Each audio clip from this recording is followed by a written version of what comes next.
सर्वादय सर्वनीलय सर्वबीज सनातनम् सर्वाधार गिराधार साक्षीभूत परात्पर दुष्पार यसार संसार कर्णधार नमोस्तुते। करयुग पवन कुमार कलवल पावक ज्ञान घन जासु हृदय आगार बसहि राम सहचार। बोलिए लक्ष्मी नारायण भगवान की जय।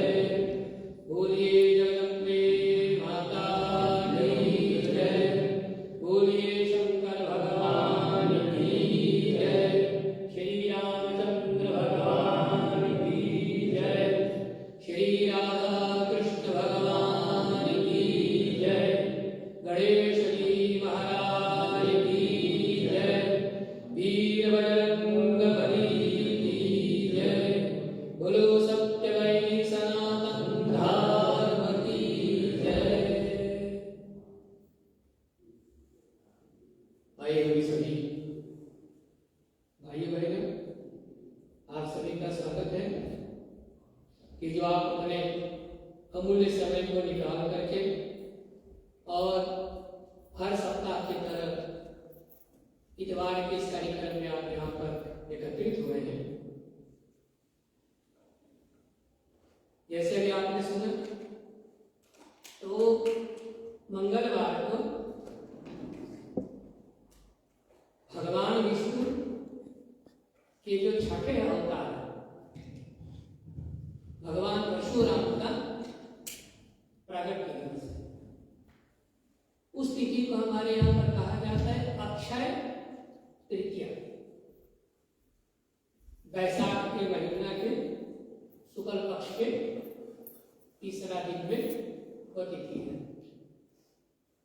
तो ऐसे दो चार तिथियां हमारे यहाँ पर है कि जो बहुत ही विशेष।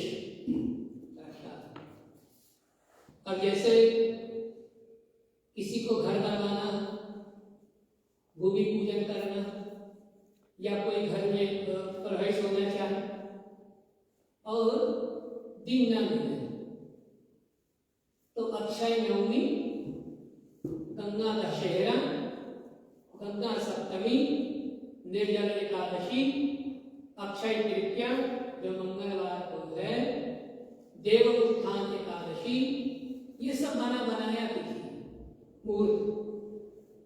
इस पे कोई भी अच्छा काम करो, पढ़ाई होना हो कर लो, बच्चे को पहली बार स्कूल ले जाना है जरूर ले जाओ, कोई यात्रा पहली बार कोई विदेश जाना चाहता है और समय निकलवा करके जाना चाहता है, समय मिल नहीं रहा है तो अक्षय तृतीया को निकल लो। अच्छा, जो अच्छा काम शुरू करोगे इस दिन, या दान दोगे अक्षय तृतीया को, अक्षय नवमी को, एकादशी को, निर्जला को, गंगा दशहरा को, तो उस दान का पुण्य जो है तो कभी खत्म नहीं होता है। अक्षय, अक्षय का मतलब जो कभी क्षय ना हो, पुण्य बढ़ता रहेगा। 1 रुपया डाल दोगे मंदिर के डोनासी बॉक्स में या भगवान के वहां पर तो बढ़ता रहेगा, उसका पुण्य कभी समाप्त नहीं होगा। अक्षय तृतीया, तो उस दिन भगवान परशुराम का प्रागट्य हुआ और ये वैशाख के महीना में न केवल भगवान परशुराम पर और अनेक संत महात्मा आचार्य हमारे यहाँ पर प्रकट हुए हैं। जैसे वे शुरू में ही पिता अद्वैत मत को चलाने वाले आदि गुरु शंकराचार्य महाराज जी की जयंती, फिर उसके बाद में विशिष्ट अद्वैत संप्रदाय को चलाने वाले रामानुजाचार्य जी की जयंती, फिर उसके बाद में भक्ति संप्रदाय को चलाने वाले द्वैताद्वैत पुष्टि संप्रदाय के भगवान वल्लभाचार्य जी का जयंती। ऐसे बहुत ही जयंती वैशाख के महीना में बीता है। और जैसे हम लोगों के यहाँ पर भगवान विष्णु के लिए 2 महीना जो है बहुत ही खास है। एक तो यह बैसाख के महीने और दूसरा कार्तिक के महीने, जिस समय पर दिवाली होती है। तो दिवाली वाले महीने नवरात्रि के बाद में, और ये भी नवरात्रि के ही बाद में बैसाख के महीने। तो ये 2 महीना बड़ी विशेष है भगवान विष्णु के लिए। भगवान विष्णु का पाठ करना चाहो, विष्णु सहस्त्रनाम का कोई रोज पाठ करना चाहे, भगवान विष्णु के 108 पाठ करना चाहे, तुलसी माता की परिक्रमा करना चाहे, पीपल के पेड़ की परिक्रमा करना चाहे, मंदिर की परिक्रमा करना चाहो, भगवान के गर्भगृह के यहाँ भीतर परिक्रमा करना चाहो, तो ये सब बैसाख के, वो तो हमेशा हो ही सकता है, पर और समय ना मिले तो बैसाख के महीना कार्तिक के महीने में जरूर करो, बड़ी सुविधा है। अब जैसे कल बहुत ही अच्छा दिन बीता, शनि अमावस्या। तो शनि अमावस्या, एक तो शनिवार पड़ा, दूसरा शनि ग्रह गए तो मकर राशि से निकल करके कुंभ राशि में गया, बृहस्पति भी अपने राशि को बदला। तो शनि अमावस्या के दिन जिन लोगों को शनि का बहुत ही चिंता रहता है कि शनि इसके ऊपर चढ़ा हुआ है, तो पीपल के परिक्रमा करें। अब यहाँ उतना बड़ा पेड़ तो मिलेगा नहीं, सुरनाम नहीं है, पर जिनके यहाँ पर है तो बीच में पीपल के पेड़, कोई कुर्सी पर रख दिया कपड़ा पर और उसका 108 बार परिक्रमा करें, या तुलसी माता बैसाख के महीने। तो ये सब उपाय बताए गए। जैसे हम लोग एक आदत बना लिए हैं, हर बार को कहीं न कहीं मंदिर तो लगाना ही है। कई लोग जिन्हें तो अपना समय हमेशा पर सफेद रखता है कि इतवार को दोपहर में उनको मंदिर आना ही। ऐसे ही धर्मशास्त्रों का कहना है कि अगर जो समय ना मिले तो बैसाख के महीना, कार्तिक के महीना में ये काम कर लिया। तो इसी तरह भगवान परशुराम, तो भगवान नारायण के, भगवान विष्णु जो बीच में विराजमान है, उनके 24 अवतार हुए हैं। सबसे पहले मछली बने, वराह, फिर शुकर बने, नरसिंह के रूप में भगवान आए, फिर उसके बाद में जो है तो पूर्व के रूप में आए, केचुहा के रूप में, फिर उसके बाद में भगवान जो है तो परशुराम, राम, बलराम, श्री कृष्ण, बुद्ध, कल्कि, व्यास, हयग्रीव, नारद इत्यादि अनेकों रूपों को धारण। तो 24 अवतार जो है तो पुस्तकों में गिनाए गए भागवत महापुराण भगवान।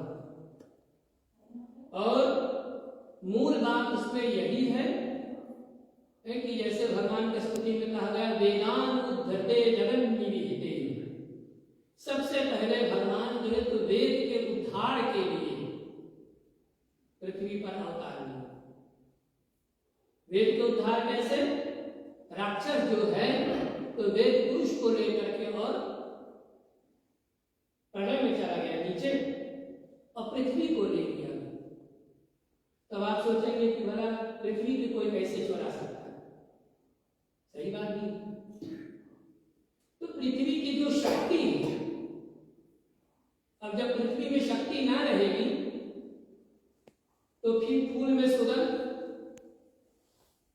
केले के पेड़ में रस, आम के पेड़ में फल, रोज के पेड़ में ही रोज निकले, गेना के पेड़ में ही गेना निकले, ये सब नहीं हो पाएगा। ये सब पृथ्वी की शक्ति है। तो पृथ्वी रूपी शक्ति को दैत्य जो है तो चुराया। अच्छा, अब उसको लेकर के पानी में घुस गए समुद्र। अब समुद्र के भीतर में से उसको निकालेगा कौन? पृथ्वी को सूंघना है, और सूंघने की शक्ति ऊपर किसमें है? वराह में। तो भगवान जो तो वराह बना जंगली सुअर के रूप में, और पृथ्वी को जल में अपनी थुथुर को डाल करके और पृथ्वी को अपने उस पर धारण किया। तो अब देखिए, एक तो ब्रह्मांड गोल है और वराह के मुंह को अगर आप देखेंगे तो ऊपर ऐसे चिपटा हुआ दोनों दांत जो ऊपर निकले हुए होते हैं, गोल वस्तु उसी पर ठहरे। तो भगवान जो पृथ्वी को, पृथ्वी के जल के भीतर से निकाले, वेदांत घटे जगत निवेदे भूगोल मत विभ्रते दैत्यम नारायते।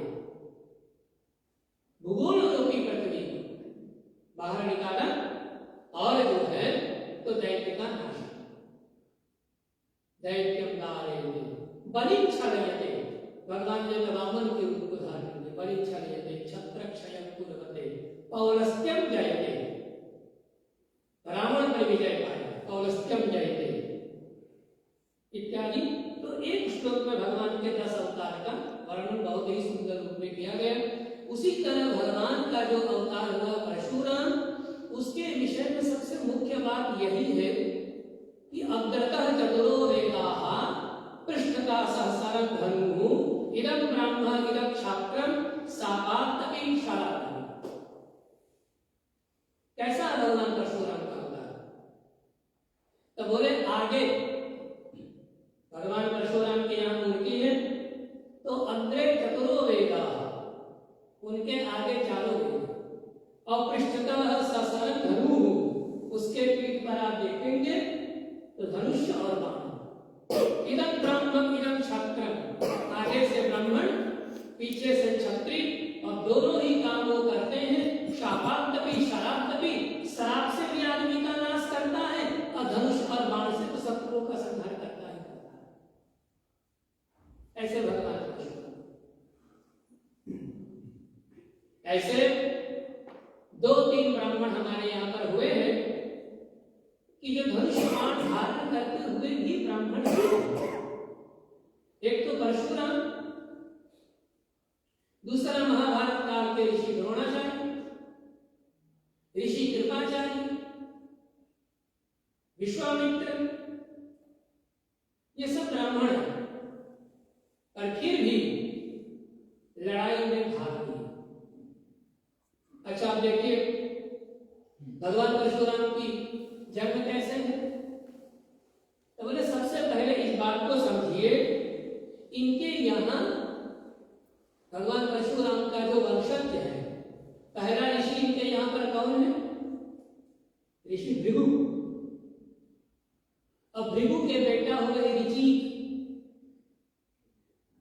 और ऋचिक की विवाह जो है तो गांधी राजा के बेटी सत्यवती से हुआ। अब देखिए, ऋचिक तपस्वी ऋषि है, तो गांधी के यहां पर कोई संतान और हुआ नहीं। तो एक दिन उनकी जो है मां अपनी बेटी से बोले कि तुम्हारा पति जो है तपस्वी है, मंत्रद्रष्टा है, इसलिए अपने पति से विनय करो कि हमारे यहाँ पर भी कोई संतान हो गया। तो बोले ठीक। उसने अपने पति से कहा, ऋचिक से, कि तुम्हें मंत्रों की शक्ति प्राप्त है, इसलिए ऐसा करो कि मेरे यहाँ भी परिवार आगे बढ़े, हमारे माँ के यहाँ पर, और हमारा भी वंश बढ़े। तो ऋषि बोले ठीक। तब ऋषि ने उपाय बताए। तो ऋषि बोले कि तुम, माने ऋचिक की पत्नी सत्यवती जो है, तो पीपल के पेड़ के दर्शन करें, और तुम्हारी मां जो है वो गूलर का पेड़ का दर्शन करें। कब? जब तुम मासिक धर्म से शुद्ध हो जाओ तब। तो बोले ठीक। तो ऋषि ने उन लोगों को आज्ञा दिया, और जब वो लोग दर्शन करने गए तब ऋषि जो है तो 2 बर्तन में उसने मीठा भात तैयार किया। एक बर्तन में मीठा भात तैयार करके और उसमें ब्रह्म तेज मंत्र को फूका, और दूसरे बर्तन में जो खीर बनाया था उसमें क्षत्रिय तेज मंत्र को डाला। तो अपने पति से बोले कि ये जो पहला कटोरी वाला बर्तन है इसको तुम खा लो, और दूसरी बर्तन वाली जो खीर वो अपनी मां को दी। बोले ठीक। पर कभी कभी आप जानते हैं लोगों का दिमाग बड़ा जल चलता है। तो बेटी जब दोनों कटोरी ले गई तो माँ बेटी से बोले कि हो ना हो, तुम्हारी कटोरी में ताकत ज्यादा हमारे में कम हो, इसलिए काम करो, बर्तन को बदल। बेटी बोले थी, कटोरी बदल दिया। ऋषि का जो ब्रह्म तेज बल का कटोरी था वो माँ ने दे दिया, और जो क्षत्रिय तेज कटोरी का बर्तन था वो गाधी की पत्नी ने। अब सबसे पहले इसमें बात को समझो कि मंत्र शक्ति से मां और बेटी दोनों गर्भवती हैं। तो जब एक दिन सत्यवती अपने पति के सामने से निकली तो पति बोले रुको, तो रुक गई। तो बोले तुम्हारे भीतर जो गर्भ है वो ठीक नहीं। तो पत्नी बोले क्यों? बोले मैंने तुम्हें पहले कटौती किया था, क्या तुमने कोई गलती की है? उसने पहले तो कहा नहीं। पर ऋषि ने जब एक दो बार पूछा तो बोले हाँ। क्या बोले? तो बोले हमने कटौती को बदल तो बोले ये तो बड़ी गड़बड़ हो गई। बोले क्या? बोले तुम्हारे में हमने ब्रह्म तेज की स्थापना की, तुम्हारी माँ की बर्तन में क्षत्रिय तेज है, इसलिए अब बर्तन बदलने से ये हुआ कि तुम्हारे गर्भ में क्षत्रिय तेज स्थापित हो गई और तुम्हारी माँ की गर्भ में ब्रह्म तेज। इसलिए बोले तुम्हारे से जो संतान होगा वो क्षत्रिय कर्म करने वाला होगा, और तुम्हारी माँ की जो संतान वो ब्रह्म कर्म करने वाला। तो पत्नी ने विनय किया तो ऋषि बोले चलो मैं उपाय कर देता हूं। तो तुम्हारे बेटे में जो है हमारे संतान में उसमें ब्रह्म तेज तो रहेगा, परंतु मंत्र की शक्ति कभी खाली नहीं जा सकता है, इसलिए तुम्हारे पोता में जो है वो क्षत्रिय गुण दिया है।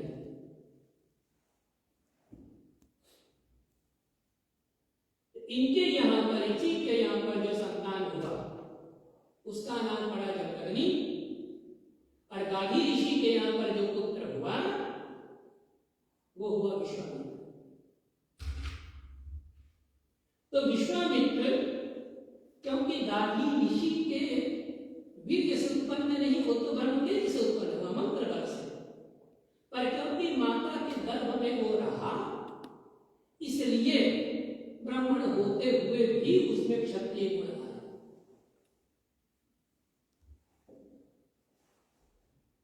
अब देखो पुराणों में सबसे पहले विश्वामित्र को राज ऋषि कहा गया है, और वो वशिष्ठ के आश्रम में जब पहुंचता है उसके गाय को जब देखता है तो उस गाय को पाने के लिए विश्वामित्र बड़ा ही कोलाहल मचाता है। वशिष्ठ ऋषि के 99 बेटों को मार डालता है, क्योंकि गौ में वो शक्ति था। ये विश्वामित्र ऋषि अपने पूरे दल के साथ पहुंचा और महाराज वशिष्ठ जो है अपने गौ के शक्ति से पूरे पलटन को भोजन अन्न जल पान सब करवाया। तो विश्वामित्र ने पूछा कि महाराज आश्रम तो छोटा है, इतना व्यवस्था हो नहीं सकता है, फिर आपने कैसे किया? तो बताया कि गौ मंगाया। बोले मुझे दे दो, बोले देखो लालच आदमी बड़ा विश्वामित्र ऋषि है फिर भी लालच करता, बड़ा कर्मण किया। और देखो वशिष्ठ ऋषि जो है तो उससे लड़ा नहीं, क्या किया? अपने हाथ में उसने जो अपने ब्रह्मदंड को लिया हुआ बस उसी को पकड़ा रहा, ब्रह्मदंड ने ही उनका सब कुछ किया। अंत में विश्वामित्र को यह कहना पड़ा कि ब्रह्म तेजो बला बलम ब्रह्म तेज ही सब कुछ है। मैं तो आपके सामने।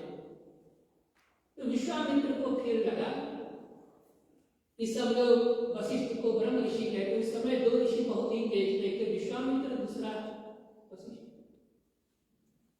तो जो काम वशिष्ठ बोलते मैं नहीं कर पाता हूं, तो विश्वामित्र बोले मैं करके दिखा दूंगा, एक होड़ कर दे। तो विश्वामित्र के मन में जलन पैदा हुआ कि मुझे कोई ब्रह्म ऋषि नहीं कहता।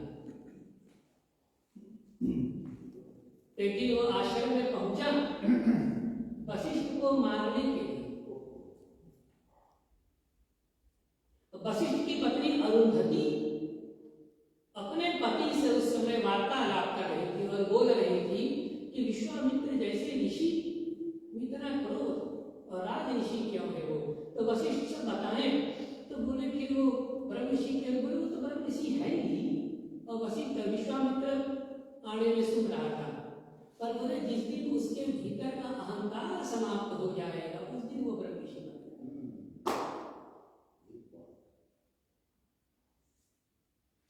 तो विश्वामित्र तो आया था मारने के लिए, उसके सामने पहुंचा, हाथ से तलवार गिरा और वशिष्ठ जो है तभी उनको विश्वामित्र जी को ब्रह्म ऋषि कह करके संबोधित। तब से विश्वामित्र वशिष्ठ जी का झगड़ा समाप्त हुआ। चलो सोलह तक नहीं जाना पड़ेंगे, भगवान कृष्ण। तो वैसा जमदग्नि ऋषि के ऋचि ऋषि भृगु ऋषि, भृगु के पुत्र ऋचि, ऋचि के बेटा जामदग्नि, जामदग्नि के बेटा है परशुराम। नाम उसका राम ही है, जन्म का नाम उसका परशुराम नहीं, जन्म का नाम राम है। परशु माने टांगा, टांगा को कंधा पर उठाने से उसका नाम परशुराम।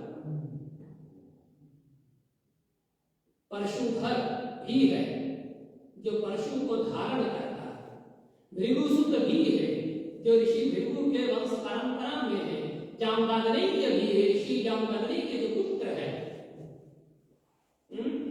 जब आप लोग चौतार गाते हैं होली के समय पर, तो सिया डाले राम गले जय महाराज, तो हमारी लोग गाते हैं, तो उसमें गाते हैं कि भृगुसुत को दे गाली, सिया डाले राम गले जय। तो भृगुसुत माने ऋषि भृगु के जो वंश परंपरा में बेटा जन्मा है। तो वैशाख के महीना अक्षय तृतीया के दिन बुधवार को क्या नाम है भगवान परशुराम जी का जन्म हुआ। अच्छा एक बात और देखिए, जितने भी पुराण पुस्तक हमारे यहाँ पर है, अभी रामनवमी मनाया गया, धनदेव को ये बात पता है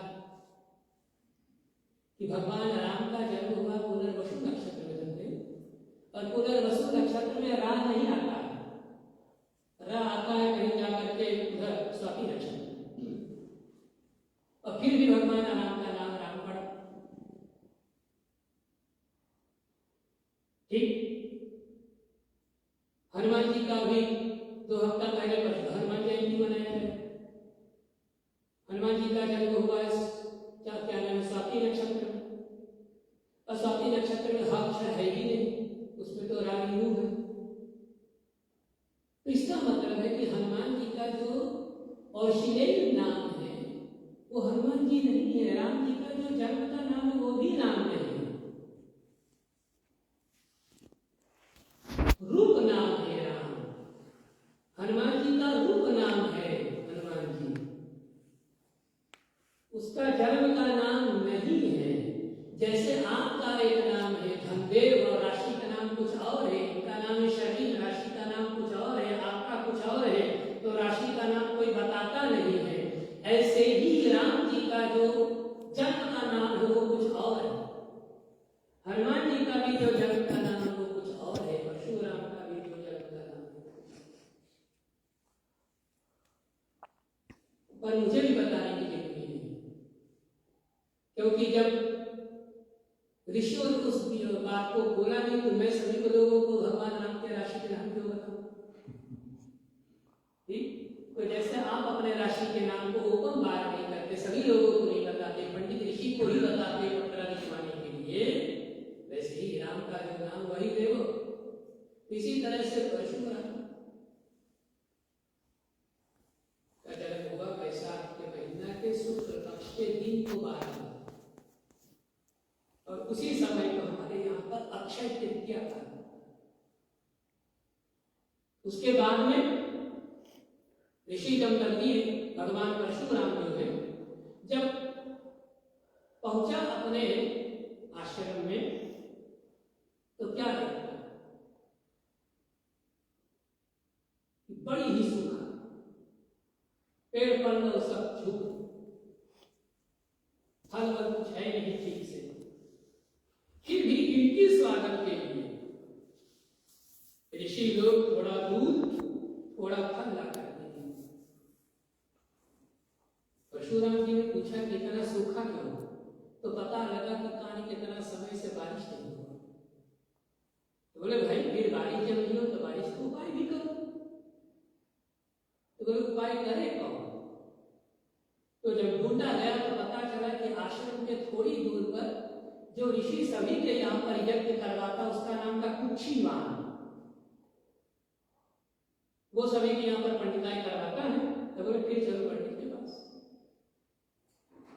तो गांव के जो मुखिया है उसको लेकर के परशुराम कुक्षीवान के यहाँ पर पहुंचा। गांव के मुखिया को दरवाजा पर खड़ा कर दिया। आश्रम में तो और लोग थे ही, उनसे पूछे कि ऋषि कहाँ है? तो पता चला कि ऋषि जो है तो प्रसाद पा रहा है। परशुराम जी अंदर गए, ऋषि की पत्नी जो है उनको जलपान कराया, बैठने को कहा भोजन के बाद में।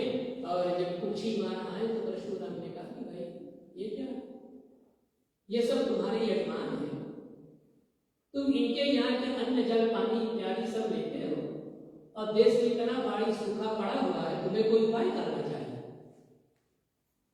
तो ऋषि जो है कुक्षीवान वो टिहोरी मार करके सभी लोगों के आगे बोला कि देखो ये आए हैं ना, और ये अपनी जटाओं में देखो बादल बांध करके गए, अभी बरखा कर रहे हैं। आश्रम के लोग हंस रहे। परशुराम बड़ा निकला और आश्रम के समीप में गोमती नदी रहा, वहां पर जाकर तो शिला पर बैठा गोमती नदी से जल का आवाहन किया। तो नदी ने भी कहा कि भाई जब सूखी है तो मैं जल कहां से दूं? तो वहीं पर एक शिला पर एक पत्थर पर परशुराम जी बैठे और उसने समुद्र देवता का आवाहन किया। वरुण मंत्र जब हाथ में माला और वरुण देवता से प्रार्थना, और फिर मंत्र के उच्चारण के बाद में फिर आकाश पर जो है तो बादल उमड़ा, और फिर सभी लोगों के देखते देखते पूरा शहर जो है तो वहां पर बरसात गोमती नदी में भी। और जिस नदी को परशुराम ने समुद्र देवता से मांग करके आह्वान किया, रास्ता निकाला, उसका नाम पड़ा रामगंगा। आज भी भारत में है, रामगंगा नाम से नदी बहती है। तो ये वही परशुराम जब लौट करके और तपस्या के बाद बहुत समय बाद अपने जब आश्रम पर पहुंचता है। देखिए एक बात जाने की, परशुराम को हमारे यहाँ पर कहा जाता है अंश अवतार। भगवान के 4 अवतार हुए, आविर्भाव, अंश, स्फूर्ति और पूर्ण अवतार है।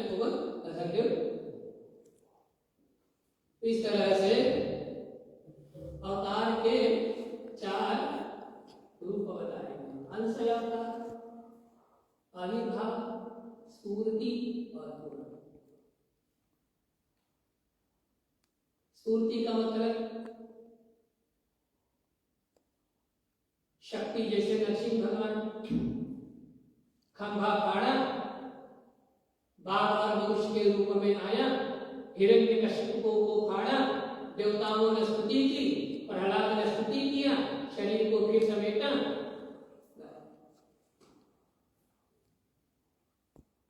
स्तुति अंश परशुराम ने आविर्भाव वेदव्यास जी जैसे पूर्ण अवतार रामकृष्ण, वैसे भगवान के अवतार के 4 भेद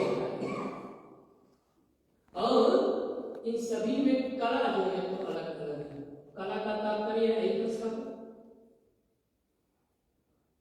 वो सभी एक सब मनुष्यों में भी होते ही कला, पर हमारे में कम, ईश्वर पूर्ण मात्रा। तो भगवान जो 16 कला पूर्ण पर ब्रह्म होते हैं। तो इस तरह से जब ये अभी तक तो परशुराम में केवल अपने शक्ति के बल पर ये काम कर रहा है, तो जब तपस्या करके और अपने आश्रम में पहुंचा, उसी समय पर एक चीज और देखिए कि जिस तरह से हर एक समय पर राक्षस होते हैं, राजा होते हैं कि जो अलग से ही अपने काम को करते हैं, परशुराम जी के समय पर भी उस समय जो था राजा का नाम था सहस्त्रबाहु अर्जुन, और वो कौन था? हैल्यवंशी क्षत्रिय। तो उसने भगवान दत्तात्रेय का तप किया और भगवान दत्तात्रेय के शक्ति से अर्जुन को 1000 महान मिला था। महाभारत में अर्जुन नहीं, उससे पहले उसका नाम था सहस्त्रबाहु, 1000 और कौन परिवार का? हैल्यवंशी, उस वंश के क्षत्रिय। तब किसी के पास 1000 हाथ हो, बड़ा भारी राजपाट हो, माहिष्मति, तो उद्दंडता उसमें आएगा। और उसके राज्य को चलाने वाली जो थी उसका नाम है मृगा, जो अपने शक्ति के बल पर सहस्त्रबाहु अर्जुन को सब कुछ कर रहा है। वही सहस्त्रबाहु अर्जुन जब जमदग्नि ऋषि के आश्रम पर पहुंचा और उसने भगवती रेणुका पर दृष्टि को डाला, परशुराम की मां।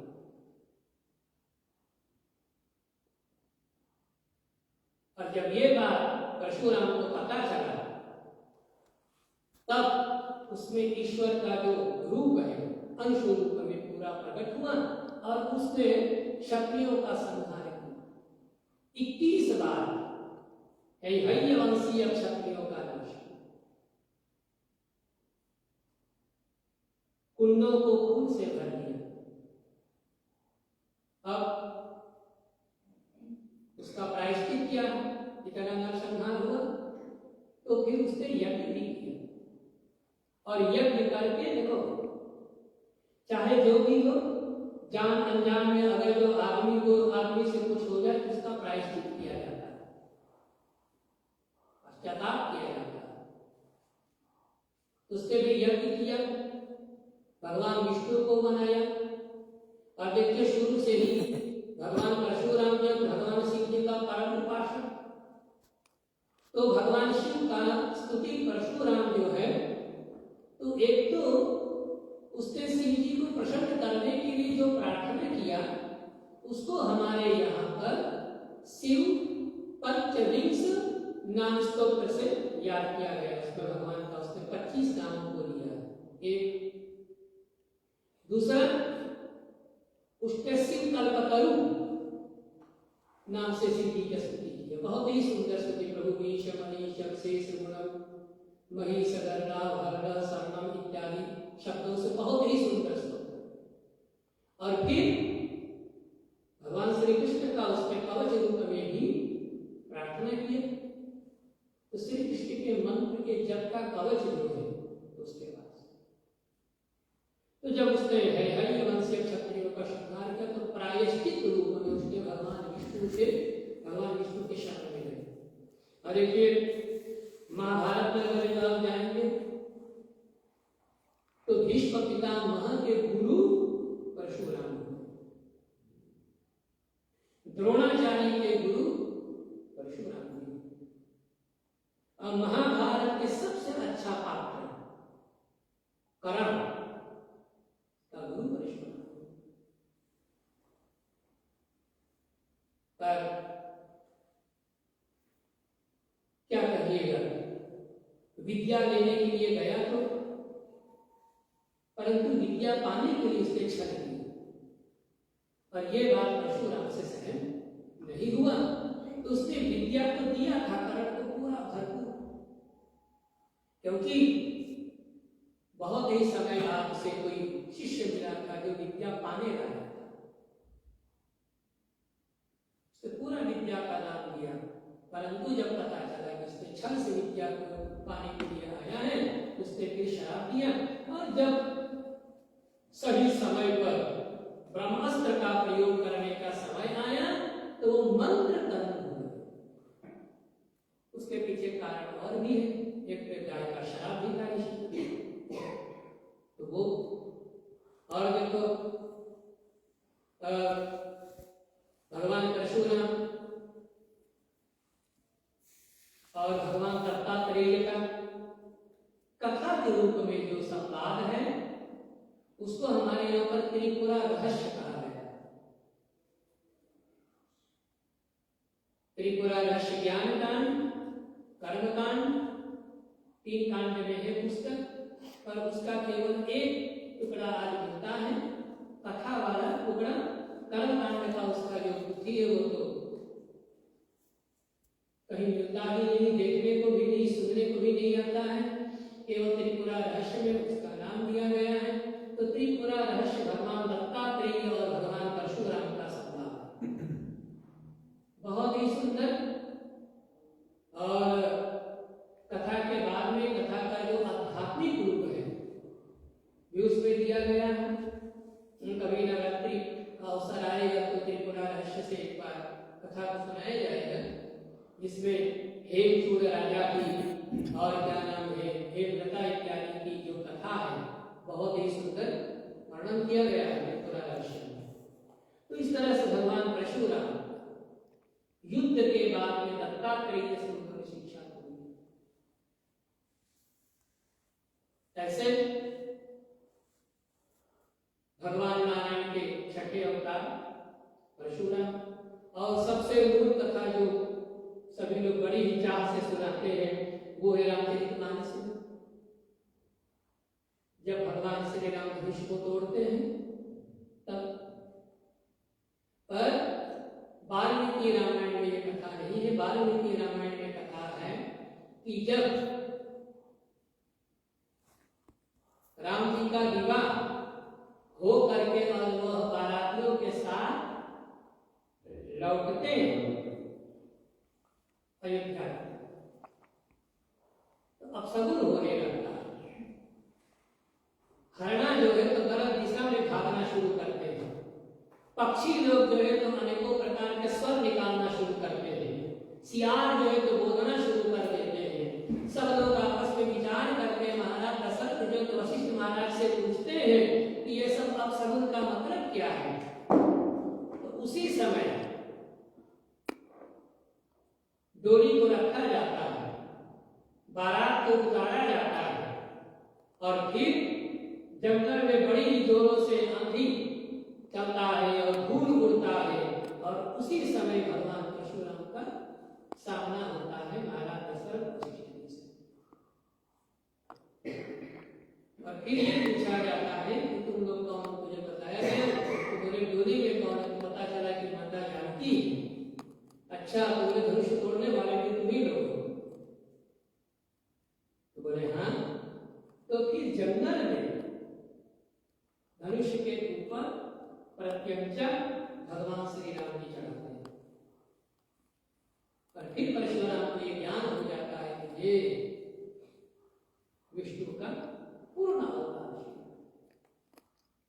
अब देखो कई बार मुझे तो समझने योग्य है।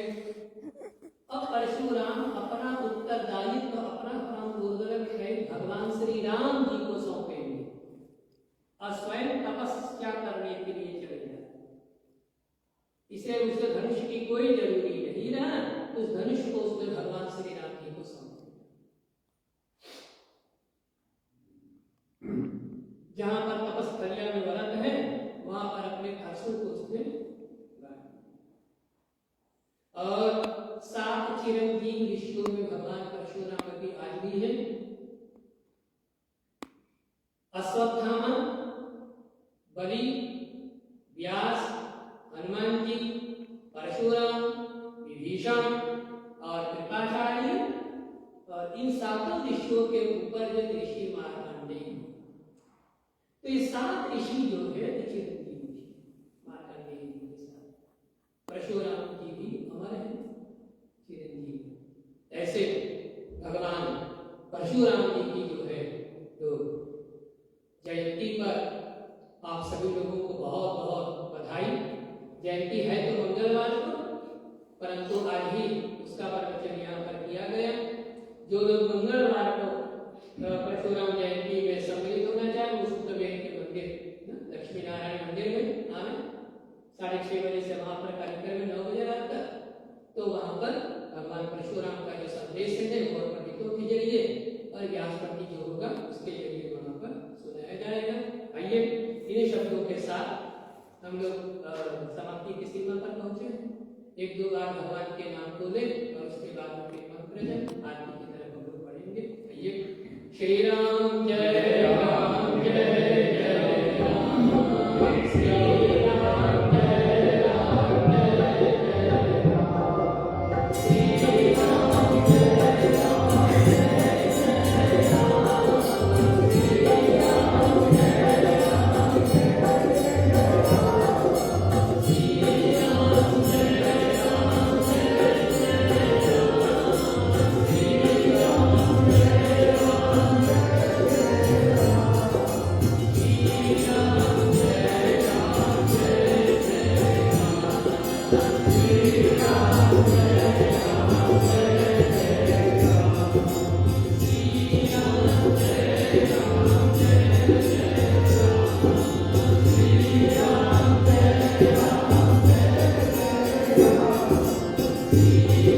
जय राम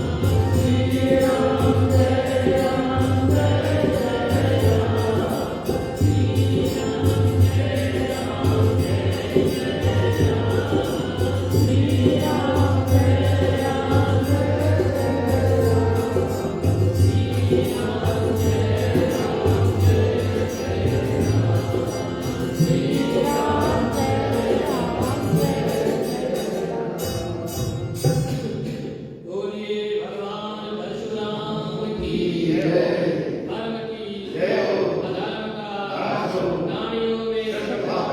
राम